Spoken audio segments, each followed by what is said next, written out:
श्री रामचरितमानस बालकांड अध्याय 31। मनु शत्रुपा तप एवं वरदान। हे मुनीश्वर भरद्वाज, मैं वह सब तुमसे कहता हूँ, मन लगाकर सुनो। श्री रामचंद्र जी की कथा कलियुग के पापों को हरने वाली, कल्याण करने वाली और बड़ी सुंदर है। स्वयंभू मनु और उनकी पत्नी शत्रुपा, जिनसे मनुष्यों की यह अनुपम सृष्टि हुई, इन दोनों पति पत्नी के धर्म और आचरण बहुत अच्छे थे। आज भी वेद जिनकी मर्यादा का गान करते हैं। राजा उत्तानपाद उनके पुत्र थे, जिनके पुत्र प्रसिद्ध हरिभक्त ध्रुव जी हुए। उन मनुजी के छोटे लड़के का नाम प्रियव्रत था, जिनकी प्रशंसा वेद और पुराण करते हैं। पुनः देवहूति उनकी कन्या थी, जो कर्दम मुनि की प्यारी पत्नी हुई और जिन्होंने आदि देव, दीनों पर दया करने वाले समर्थ एवं कृपालु भगवान कपिल को गर्भ में धारण किया।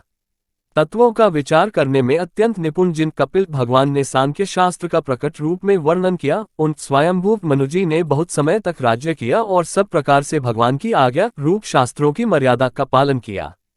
घर में रहते बुढ़ापा आ गया, परंतु विषयों से वैराग्य नहीं होता। इस बात को सोचकर उनके मन में बड़ा दुख हुआ कि श्रीहरि की भक्ति बिना जन्म यूं ही चला गया। तब मनुजी ने अपने पुत्र को जबरदस्ती राज्य देकर स्वयं स्त्री सहित वन को गमन किया। अत्यंत पवित्र और साधकों को सिद्धि देने वाला तीर्थों में श्रेष्ठ नैमिषारण्य प्रसिद्ध है। वहां मुनियों और सिद्धों के समूह बसते हैं। राजा मनु हृदय में हर्षित होकर वहीं चले। वे धीर बुद्धि वाले राजा रानी मार्ग में जाते हुए ऐसे सुशोभित हो रहे थे मानो ज्ञान और भक्ति ही शरीर धारण किए जा रहे हों। चलते चलते वे गोमती के किनारे जा पहुंचे। हर्षित होकर उन्होंने निर्मल जल में स्नान किया। उनको धर्म धुरंधर राजर्षि जानकर सिद्ध और ज्ञानी मुनि उनसे मिलने आए। जहां जहां सुंदर तीर्थ थे, मुनियों ने आदरपूर्वक सभी तीर्थ उनको करा दिए। उनका शरीर दुर्बल हो गया था। वे मुनियों के से वल्कल वस्त्र धारण करते थे और संतों के समाज में नित्य पुराण सुनते थे और द्वादशाक्षर मंत्र ओम नमो भगवते वासुदेवाय का प्रेम सहित जप करते थे। भगवान वासुदेव के चरण कमलों में उन राजा रानी का मन बहुत ही लग गया। वे साग, फल और कंद का आहार करते थे और सच्चिदानंद ब्रह्म का स्मरण करते थे। फिर वे श्री हरि के लिए तप करने लगे और मूल फल को त्याग कर केवल जल के आधार पर रहने लगे। हृदय में निरंतर यही अभिलाषा हुआ करती कि हम कैसे उन परम प्रभु को आंखों से देखें, जो निर्गुण, अखंड, अनंत और अनादि हैं और परमार्थवादी ब्रह्मज्ञानी तत्ववेता लोग जिनका चिंतन किया करते हैं, जिन्हें वेद नेति नेति ये भी नहीं कहकर निरूपण करते हैं, जो आनंद स्वरूप, उपाधि रहित और अनुपम है एवं जिनके अंश से अनेक शिव, ब्रह्मा और विष्णु भगवान प्रकट होते हैं। ऐसे महान प्रभु भी सेवक के वश में हैं और भक्तों के लिए दिव्य लीला विग्रह धारण करते हैं। यदि वेदों में यह वचन सत्य कहा है, तो हमारी अभिलाषा भी अवश्य पूरी होगी। इस प्रकार जल का आहार करके तप करते 6000 वर्ष बीत गए। फिर 7000 वर्ष वे वायु के आधार पर रहे। 10,000 वर्ष तक उन्होंने वायु का आधार भी छोड़ दिया। दोनों एक पैर से खड़े रहे। उनका अपार तप देखकर ब्रह्मा, विष्णु और शिव जी कई बार मनुजी के पास आए। उन्होंने इन्हें अनेक प्रकार से ललचाया और कहा कि कुछ वर मांगो, पर ये परम धैर्यवान राजा रानी अपने तप से किसी के डिगाए नहीं डिगे। यद्यपि उनका शरीर हड्डियों का ढांचा मात्र रह गया था, फिर भी उनके मन में जरा भी पीड़ा नहीं थी। सर्वज्ञ प्रभु ने अनन्य गति आश्रय वाले तपस्वी राजा रानी को निज दास जाना। तब परम गंभीर और कृपा रूपी अमृत से सनी हुई यह आकाशवाणी हुई कि वर मांगो। मुर्दे को भी जिला देने वाली यह सुंदर वाणी कानों के छेदों से होकर जब हृदय में आई, तब राजा रानी के शरीर ऐसे सुंदर और हृष्ट पुष्ट हो गए, मानो अभी घर से आए हैं। कानों में अमृत के समान लगने वाले वचन सुनते ही उनका शरीर पुलकित और प्रफुल्लित हो गया। तब मनुजी दंडवत करके बोले, प्रेम हृदय में समाता न था। हे प्रभो, सुनिए, आप सेवकों के लिए कल्पवृक्ष और कामधेनु हैं। आपके चरण रज की ब्रह्मा, विष्णु और शिव जी भी वंदना करते हैं। आप सेवा करने में सुलभ हैं तथा सब सुखों के देने वाले हैं। आप शरणागत के रक्षक और जड़ चेतन के स्वामी हैं।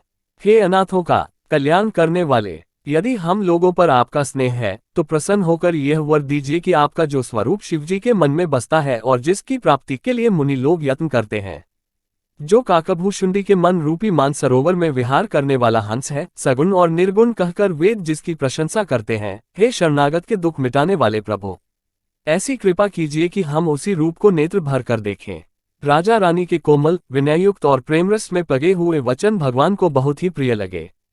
भक्तवत्सल, कृपानिधान, संपूर्ण विश्व के निवास स्थान या समस्त विश्व में व्यापक सर्वसमर्थ भगवान प्रकट हो गए। भगवान के नीले कमल, नीलमणि और नीले जलयुक्त मेघ के समान कोमल, प्रकाशमय और सरस श्यामवर्ण चिन्मय शरीर की शोभा देखकर करोड़ों कामदेव भी लजा जाते हैं। उनका मुख शरद पूर्णिमा के चंद्रमा के समान छवि की सीमा स्वरूप था। गाल और ठोड़ी बहुत सुंदर थे, गला शंख के समान त्रिरेखायुक्त चढ़ाव उतार वाला था। लाल होठ, दांत और नाक अत्यंत सुंदर थे। हंसी चंद्रमा की किरणावली को नीचा दिखाने वाली थी। नेत्रों की छवि नए खिले हुए कमल के समान बड़ी सुंदर थी। मनोहर चितवन जी को बहुत प्यारी लगती थी। टेढ़ी भौहें कामदेव के धनुष की शोभा को हरने वाली थीं। ललाट पटल पर प्रकाशमय तिलक था। कानों में मकराकृत मछली के आकार के कुंडल और सिर पर मुकुट सुशोभित था।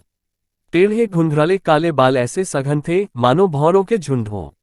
हृदय पर श्रीवत्स, सुंदर वनमाला, रत्नजड़ित हार और मणियों के आभूषण सुशोभित थे। सिंह की सी गर्दन थी, सुंदर जनेऊ था। भुजाओं में जो गहने थे वे भी सुंदर थे। हाथी की सूंड के समान उतार चढ़ाव वाले सुंदर भुजदंड थे। कमर में तरकस और हाथ में बाण और धनुष शोभा पा रहे थे। स्वर्ण वर्ण का प्रकाशमय पीतांबर बिजली को लजाने वाला था। पेट पर सुंदर 3 रेखाएं त्रिवली थीं। नाभि ऐसी मनोहर थी मानो यमुना जी के भंवरों की छवि को छीने लेती हो। जिनमें मुनियों के मन रूपी भौरे बसते हैं, भगवान के उन चरण कमलों का तो वर्णन ही नहीं किया जा सकता। भगवान के बाएं भाग में सदा अनुकूल रहने वाली शोभा की राशि जगत की मूल कारण रूपा आदि शक्ति श्री जानकी जी सुशोभित हैं।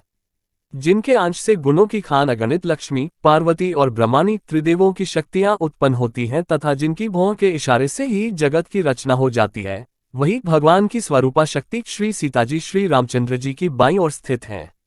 शोभा के समुद्र श्री हरि के रूप को देखकर मनु शत्रुपा नेत्रों के पट पलके रोके हुए एकटक स्तब्ध रह गए। उस अनुपम रूप को वे आदर सहित देख रहे थे और देखते देखते अघाते ही न थे। आनंद के अधिक वश में हो जाने के कारण उन्हें अपने देह की सुधि भूल गई। वे हाथों से भगवान के चरण पकड़कर दंड की तरह सीधे भूमि पर गिर पड़े। कृपा की राशि प्रभु ने अपने करकमलों से उनके मस्तकों का स्पर्श किया और उन्हें तुरंत ही उठा लिया। फिर कृपानिधान भगवान बोले, मुझे अत्यंत प्रसन्न जानकर और बड़ा भारी दानी मानकर जो मन को भाए वही वर मांग लो। प्रभु के वचन सुनकर दोनों हाथ जोड़कर और धीरज धरकर राजा ने कोमल वाणी कही, हे नाथ, आपके चरण कमलों को देखकर अब हमारी सारी मनोकामनाएं पूरी हो गईं। फिर भी मन में एक बड़ी लालसा है। उसका पूरा होना सहज भी है और अत्यंत कठिन भी, इसी से उसे कहते नहीं बनता। हे स्वामी, आपके लिए तो उसका पूरा करना बहुत सहज है, पर मुझे अपनी कृपणता दीनता के कारण वह अत्यंत कठिन मालूम होता है। जैसे कोई दरिद्र कल्पवृक्ष को पाकर भी अधिक द्रव्य मांगने में संकोच करता है, क्योंकि वह उसके प्रभाव को नहीं जानता, वैसे ही मेरे हृदय में संशय हो रहा है। हे स्वामी, आप अंतर्यामी हैं, इसलिए उसे जानते ही हैं। मेरा वह मनोरथ पूरा कीजिए। भगवान ने कहा, हे राजन, संकोच छोड़कर मुझसे मांगो। तुम्हें न दे सकूं ऐसा मेरे पास कुछ भी नहीं है। राजा ने कहा, हे दानियों के शिरोमणि, हे कृपा निधान, हे नाथ, मैं अपने मन का सच्चा भाव कहता हूं कि मैं आपके समान पुत्र चाहता हूं। प्रभु से भला क्या छिपाना। राजा की प्रीति देखकर और उनके अमूल्य वचन सुनकर करुणानिधान भगवान बोले, ऐसा ही हो। हे राजन, मैं अपने समान दूसरा कहाँ जाकर खोजूं, अतः स्वयं ही आकर तुम्हारा पुत्र बनूंगा। शत्रुपा जी को हाथ जोड़े देखकर भगवान ने कहा, हे देवी, तुम्हारी जो इच्छा हो सो वर मांग लो। शत्रुपा ने कहा, हे नाथ, चतुर राजा ने जो वर मांगा, हे कृपालु, वह मुझे बहुत ही प्रिय लगा। परंतु हे प्रभु, बहुत ढिठाई हो रही है, यद्यपि हे भक्तों का हित करने वाले, वह ढिठाई भी आपको अच्छी ही लगती है। आप ब्रह्मा आदि के भी पिता उत्पन्न करने वाले, जगत के स्वामी और सबके हृदय के भीतर की जानने वाले ब्रह्मा हैं। ऐसा समझने पर मन में संदेह होता है, फिर भी प्रभु ने जो कहा वही प्रमाण सत्य है। मैं तो यह मांगती हूँ कि हे नाथ, आपके जो निज जन हैं, वे जो अलौकिक अखंड सुख पाते हैं और जिस परम गति को प्राप्त होते हैं, हे प्रभु, वही सुख, वही गति, वही भक्ति, वही अपने चरणों में प्रेम, वही ज्ञान और वही रहन सहन कृपा करके हमें दीजिए। रानी की कोमल गुण और मनोहर श्रेष्ठ वाक्य रचना सुनकर कृपा के समुद्र भगवान कोमल वचन बोले, तुम्हारे मन में जो कुछ इच्छा है वह सब मैंने तुमको दिया, इसमें कोई संदेह न समझना। हे माता, मेरी कृपा से तुम्हारा अलौकिक ज्ञान कभी नष्ट न होगा। तब मनु ने भगवान के चरणों की वंदना करके फिर कहा, हे प्रभु, मेरी एक विनती और है। आपके चरणों में मेरी वैसी ही प्रीति हो जैसी पुत्र के लिए पिता की होती है, चाहे मुझे कोई बड़ा भारी मूर्ख ही क्यों न कहे। जैसे मणि के बिना सांप और जल के बिना मछली नहीं रह सकती, वैसे ही मेरा जीवन आपके अधीन रहे, आपके बिना न रह सके। ऐसा वर मानकर राजा भगवान के चरण पकड़े रह गए। तब दया के निधान भगवान ने कहा, ऐसा ही हो। अब तुम मेरी आज्ञा मानकर देवराज इंद्र की राजधानी अमरावती में जाकर वास करो। हे तात, वहां स्वर्ग के बहुत से भोग भोग कर कुछ काल बीत जाने पर तुम अवध के राजा होंगे। तब मैं तुम्हारा पुत्र होऊंगा। इच्छा निर्मित मनुष्य रूप सचकर मैं तुम्हारे घर प्रकट होऊंगा। हे तात, मैं अपने अंशों सहित देह धारण करके भक्तों को सुख देने वाले चरित्र करूंगा। जिन चरित्रों को बड़े भाग्यशाली मनुष्य आदर सहित सुनकर ममता और मत त्याग कर भावसागर से तर जाएंगे। आदिशक्ति यह मेरी स्वरूपभूता माया भी, जिसने जगत को उत्पन्न किया है, अवतार लेगी। इस प्रकार मैं तुम्हारी अभिलाषा पूरी करूंगा। मेरा प्रण सत्य है, सत्य है, सत्य है। कृपानिधान भगवान बार बार ऐसा कहकर अंतर्धान हो गए। वे स्त्री पुरुष राजा रानी भक्तों पर कृपा करने वाले भगवान को हृदय में धारण करके कुछ काल तक उस आश्रम में रहे। फिर उन्होंने समय पाकर सहज ही बिना किसी कष्ट के शरीर छोड़कर अमरावती इंद्र की पुरी में जाकर वास किया। याज्ञवल्क्य जी कहते हैं, हे भरद्वाज, इस अत्यंत पवित्र इतिहास को शिव जी ने पार्वती से कहा था। अब श्रीराम के अवतार लेने का दूसरा कारण सुनो।